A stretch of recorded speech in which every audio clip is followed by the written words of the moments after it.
Hi, I'm Theresa Weimar.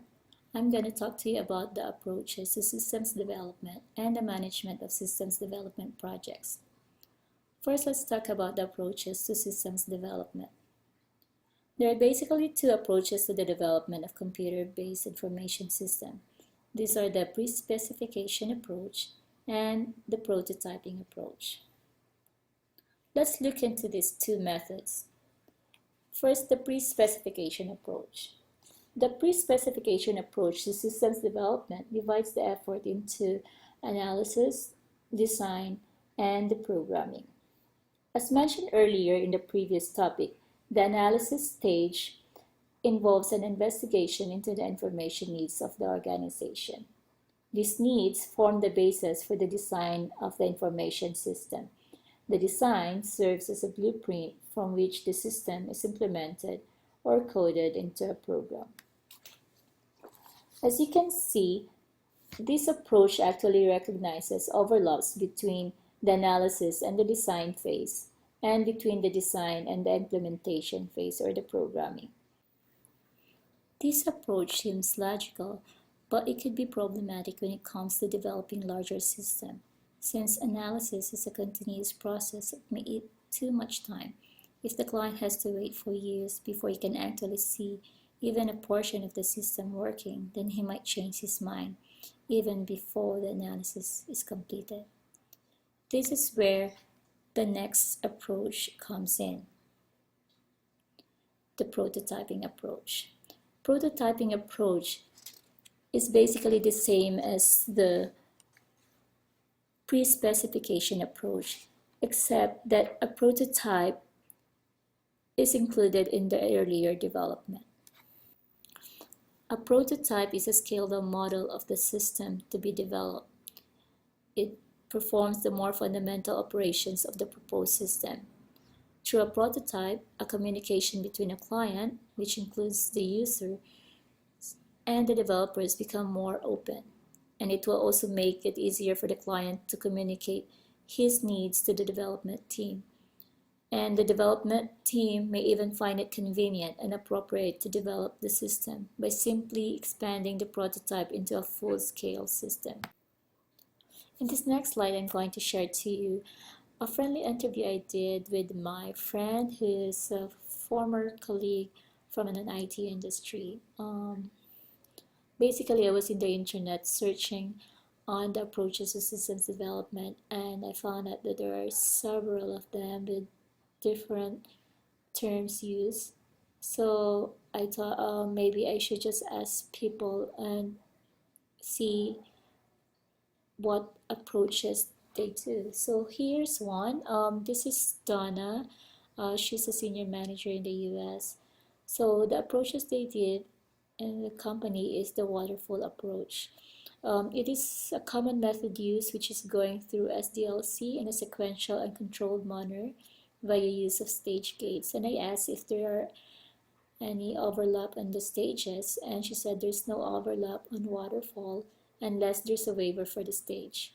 And I also asked if they use prototyping, and she said that she's not used to the term prototyping, but there's another method that they're practicing recently, and it's the Agile method, which they use particularly for website development.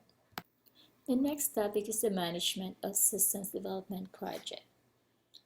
Systems development is not an easy task. Basically, it follows a rigorous process. However, before embarking on the systems development mission, a systems development team must be formed. A development team typically includes a systems analyst, systems designer, programmers, and end users.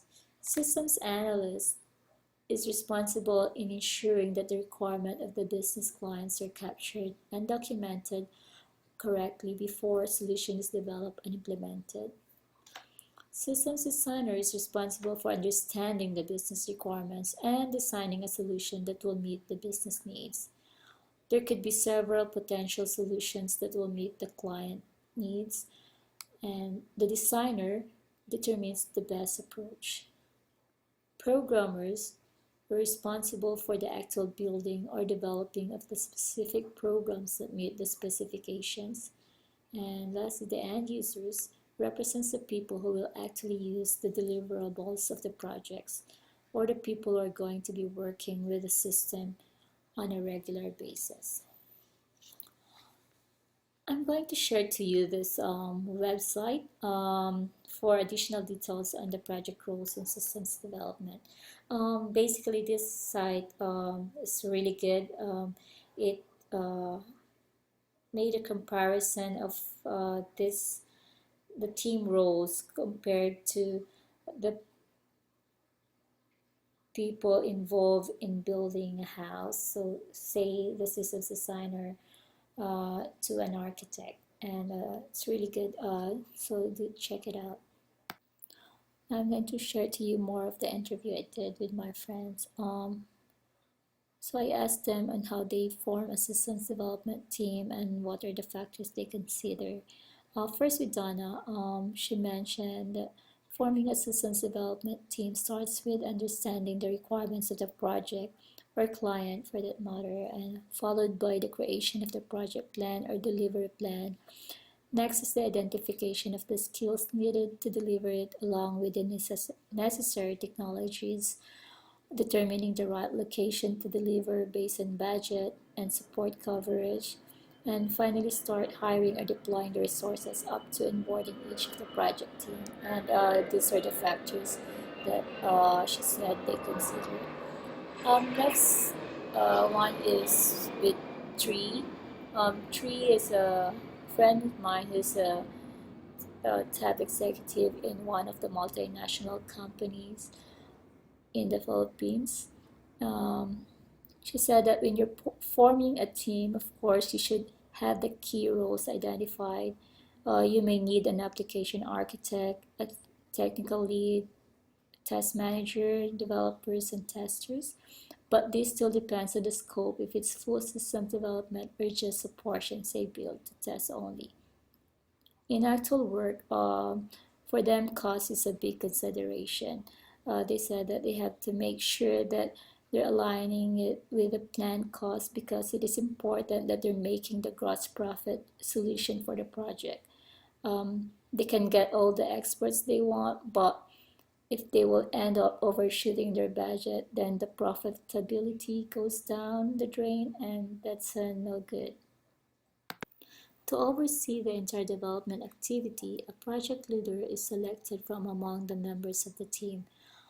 The project leader ensures that the mission is accomplished on or before the preset deadline within the bounds of a preset budget. So the question then is, how do you choose the project leader? Who is the better choice for a project leader, a systems analyst or an end user? So I asked again my friends, and this is the answers I got.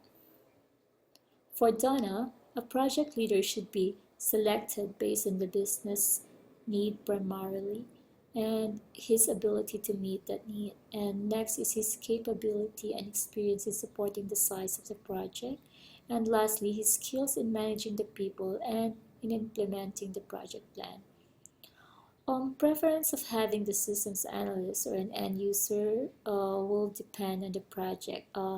She said that if a project requires more functional skills, then the end user experience will be a plus. But if the project requires deeper level of IT skills, then the systems analyst would be a better fit. And from Tree, she said that choosing a project leader or project manager does not require having the technical expertise pertinent to the nature of the project being delivered. But of course, it can be considered an added bonus or a nice to have if the project manager happens to have the relevant background or experience, say on ERP implementation, or having been exposed to the industry or domain, say a telco or a banking domain, and etc. If one is indeed a project manager, she said that the discipline is the same. It's important that the PM knows how to manage and mitigate risks and issues, manage his stakeholders, and being able to communicate effectively covering all his stakeholders, channels, etc. But she said that if you really insist on choosing one, of course, you would want to look for someone who may have had the experience managing a project of similar nature. An end user may not be able to see the entire picture, but of course the requirements would be coming from them, especially if they're from the business. Next, let's talk about the project management variables. A project basically has four constraints upon which it is set. These are the time, scope, resources, and the quality. These are more often termed project management variables. These constraints are termed project management variables because as the project proceeds, changes in these constraints are often made. For example, top management may want to inject more features and functionality into the system. So for an impact, doing this without corresponding increase in the project resource and without adjustment in the schedule may lead to a poor quality output. Then another example is when management may want the system done a month ahead of the schedule.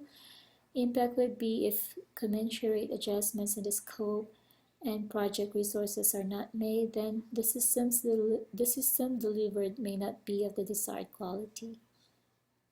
Another example is when an unexpected budget cut may be imposed on your project after the company posts poorer than expected quarterly financial results. Then an impact will be scope is cut, quality is reduced, and the schedule is pushed back so that the cheaper resources can be found. The most significant constraint in this case is the cost, cost or the money that the company is willing to spend. So that's it. I hope you learned something from my report and thank you.